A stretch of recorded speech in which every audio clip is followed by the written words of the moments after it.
लखनऊ की 7 शाही डिशेज जिनका स्वाद आज भी नवाबी लगता है। हर बाइट में इतिहास, हर खुशबू में तहजीब। लखनऊ की ये डिशेज आपको नवाबी दौर में ले जाएंगी। नंबर 7, पसंदा। अगर किसी डिश को नवाबों की पसंदगी की परिभाषा कहा जाए तो वो है पसंदा। इसका नाम ही फारसी शब्द पासंद से आया है, जिसका मतलब होता है पसंद की गई चीज। ये डिश बारीक कटी हुई मटन या बीफ की स्लाइस से बनती है, जिसे दही, पपीते और मसालों में घंटों मैरिनेट किया जाता है। फिर उसे धीमी आंच पर पकाया जाता है ताकि हर टुकड़े में मसालों की खुशबू और नरमी भर जाए। शाही दौर में इसे खास मेहमानों के लिए बनाया जाता था और आज भी लखनऊ के कुछ चुनिंदा रेस्टोरेंट्स में ही इसका असली स्वाद मिलता है। नंबर 6, शीरमाल। अगर आप सोचते हैं कि रोटियां मीठी नहीं हो सकती, तो लखनऊ की शीरमाल आपको गलत साबित कर देगी। ये मीठी, केसर और दूध से बनी ब्रेड है जो बटर से चमकाई जाती है और उसकी खुशबू किसी इत्र से कम नहीं होती। नवाबों के दौर में इसे कबाब या कोरमा के साथ खाया जाता था ताकि तीखेपन के साथ मिठास का संतुलन बना रहे। आज भी जब कोई दावत होती है और उसमें शीरमाल नहीं हो तो लोगों को वो दावत पूरी नहीं लगती।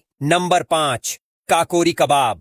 अगर कोई पूछे कि सबसे नर्म, सबसे रेशमी और सबसे शानदार कबाब कौन सा है, तो जवाब होगा काकोरी कबाब।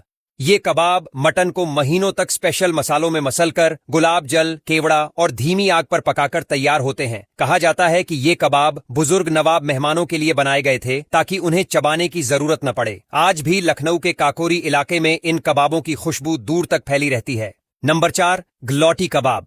गलौटी यानी जो मुंह में जाते ही पिघल जाए, और सच में ये कबाब इतना नर्म होता है कि चबाने की जरूरत ही नहीं पड़ती। टुंडे कबाबी ने इस डिश को एक ब्रांड बना दिया है, लेकिन इसकी शुरुआत एक हाथ वाले बावर्ची से जुड़ी है, जिसने नवाब के टूथलेपन के चलते ऐसा कबाब बनाया जो दांतों के बिना भी खाया जा सके। इसमें 100 से ज्यादा मसाले होते हैं जो सालों की रिसर्च से बने थे, और इसका हर निवाला स्वाद का बम होता है।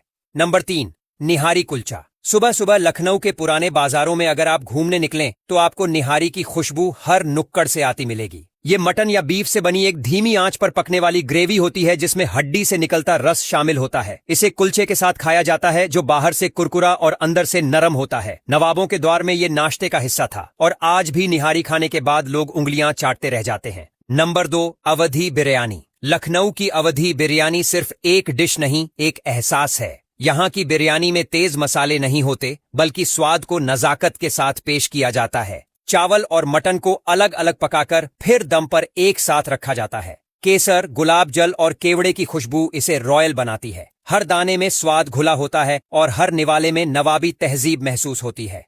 नंबर 1, रुमाली रोटी और कोरमा। और अब बात लखनऊ के सबसे क्लासिक कॉम्बिनेशन की, रुमाली रोटी और कोरमा। कोरमा एक ऐसी करी है जिसमें प्याज, दही, मेवे और घी का मेल होता है।